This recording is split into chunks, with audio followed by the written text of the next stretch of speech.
Kompani serioze, e modernizuar dhe e pajisur me të gjitha certifikatat. Thertoria Nuro Company tashmë disa vite zhvillon këtë veprimtari në këtë rajon si pjesë e një biznesi familjar. Jemi mundu të bëjmë me standardet evropiane, me kushtet çka kërkohen krejt prej hasapit dhe mendojmë se tash një kapacitet më të mirë për të furnizuar tregun e Tetovës, Gostivarit, Rethit këtu.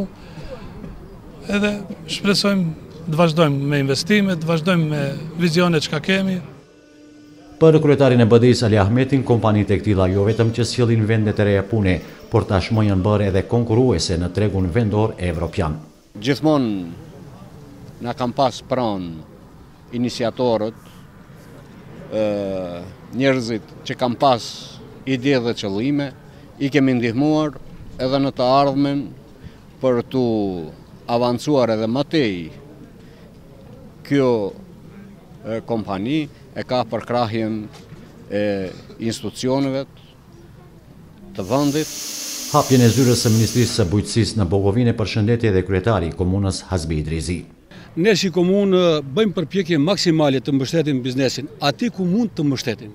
Por ama pëlqime dhe leje nuk i ka dhënë vetëm komuna, po i ka dhënë edhe dikasteret që janë përkatëse që i takojnë kësaj lëmie dhe unë i falenderoj edhe ata që bujarit i kanë dhënë mbështetje për arsye se është marrë edhe që leje si tash. Në këto takime u theksua se qeveria edhe në vitin 2016 rëndësi të veçantë do t'i kushtoj bujqësisë dhe blegtorisë, ndërkaq për këto dy sfera janë ndarë mjete të konsiderueshme për të ndihmuar bujqit dhe blegtorët.